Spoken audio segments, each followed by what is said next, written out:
Hi everyone, it's Laura and I hope you're all doing really well. Today I'm going to be talking through the books that I read in the second half of June. I read quite a lot of books in the first half of June, which you can see up here if you haven't already.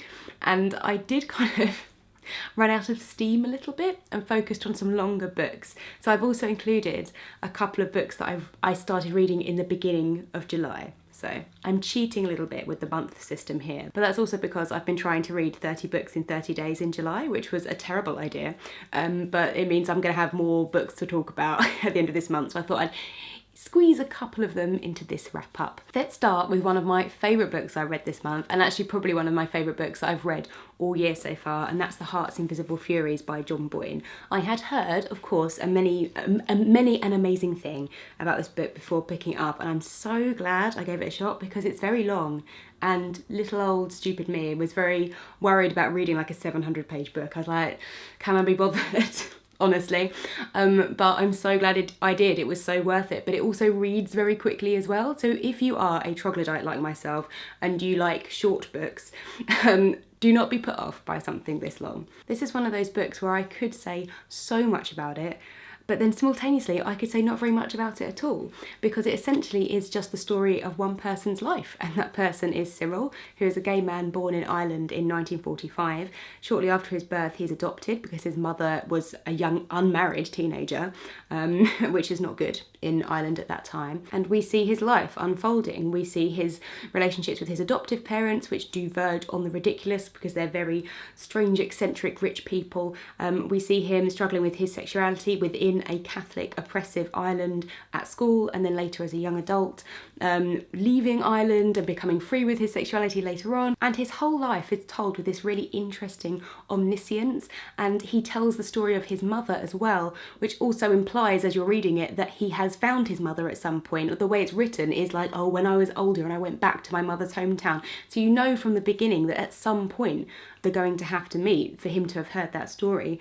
And it's a really interesting blend of understanding his like youth and his naivety and his insecurities when he's very young, combined with this all-knowing adult voice who's telling the tale as well. The tone is so on the nose. It's very, very skillfully done. And considering this book deals with some really difficult topics at times, especially violence against gay people, it's very funny. It's got a very dark humour about it, but also a very light, jovial humour. It somehow manages to combine the kind of dry, detached humour of an older man looking back on his life and seeing the humour in times which maybe weren't that funny, but actually human beings making jokes and making light of very difficult situations, and there being that sort of normal, everyday humour kind of throughout the relationships. I think the dialogue especially really made me warm to these characters, and I just felt like by the end of it I felt like I knew them, and I love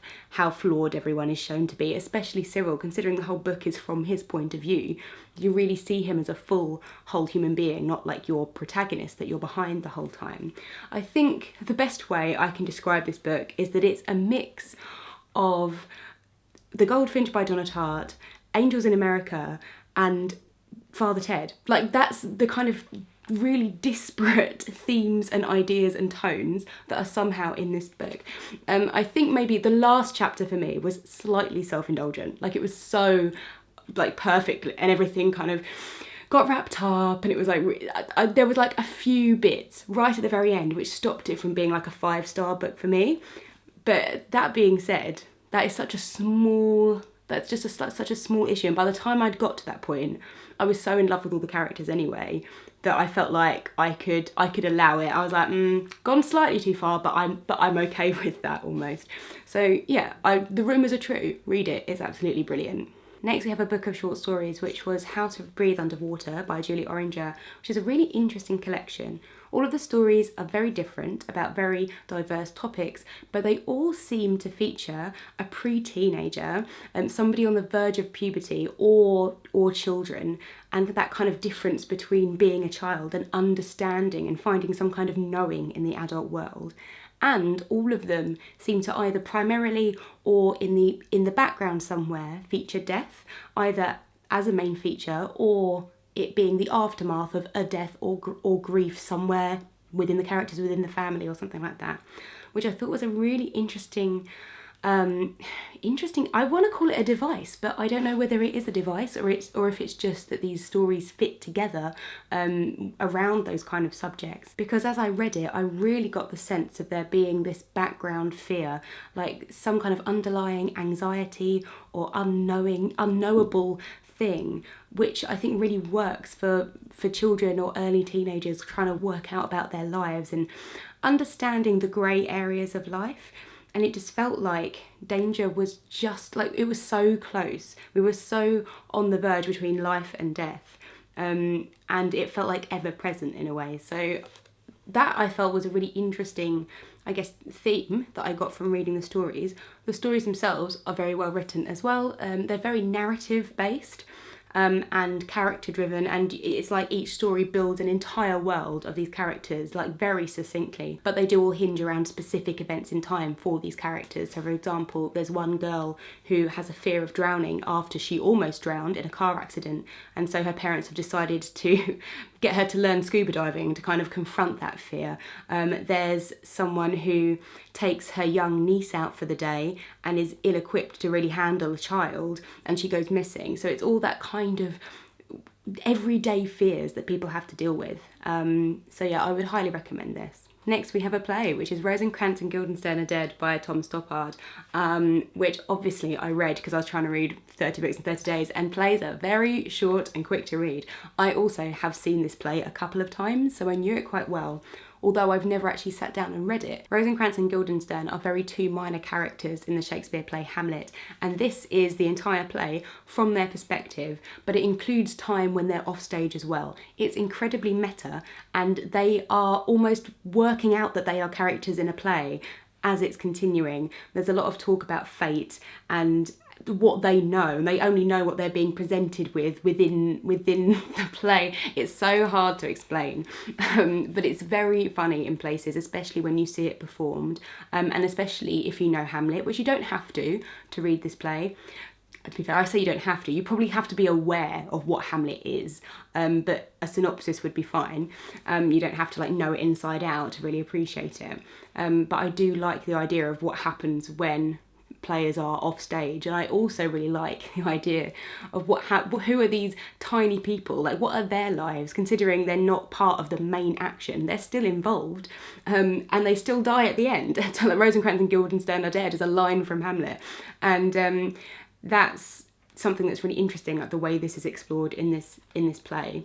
I do always think when I see it performed, there's a point where it does pitch over into pretentiousness. I think the film version with Gary Oldman and Tim Roth is very, very excellent, and it cuts down some of the kind of extraneous material in my opinion, and I think it kind of maintains the humour without it kind of verging into something too philosophical. But I'm still glad I read it, obviously, and I also have to thank Olivia from Olivia's Catastrophe, whose channel I'll link in the description box below, because she read this recently and it really reminded me, it jogged my memory that I had it and I had to pick it up. Next we have a book which unfortunately was a bit of a disappointment, and that was The Private Joys of Nnenna Maloney by Okechukwu and Zelo.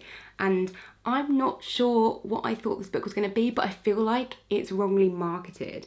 When I say that, is that the full marketing of the book, or is that just what me personally, Lauren, took from like this cover and the description?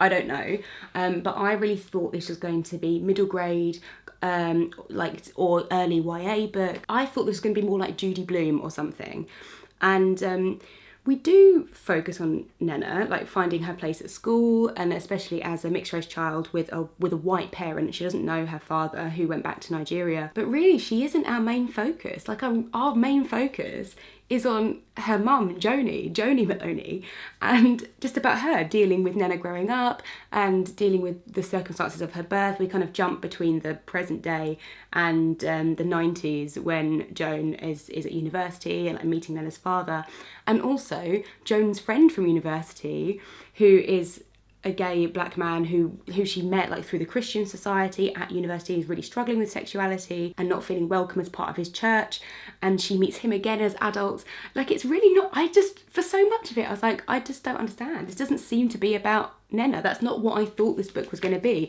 We spend so much more time with Joan and Jonathan, I think the friend's name is, and about their lives, and it's not that that isn't interesting or important or something that's relevant to Nnenna's life, especially when talking about identity.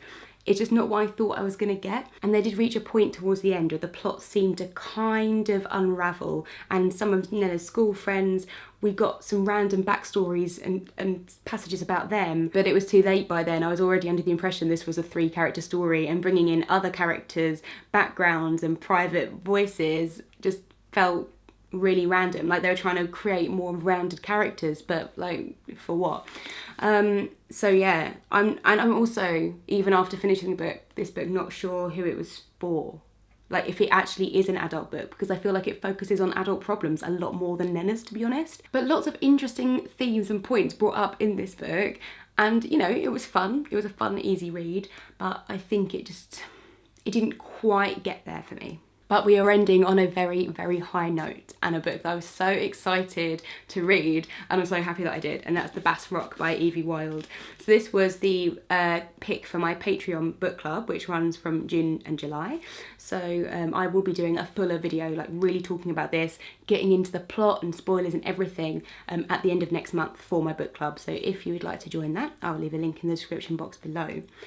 This is the story of 3 women across 3 different time periods. We have Vivian, who has gone to Scotland to clear out her dad's childhood home after his, I don't know if it was after his death or after his stepmother's death, but anyway, the house needs to be cleared out and sold.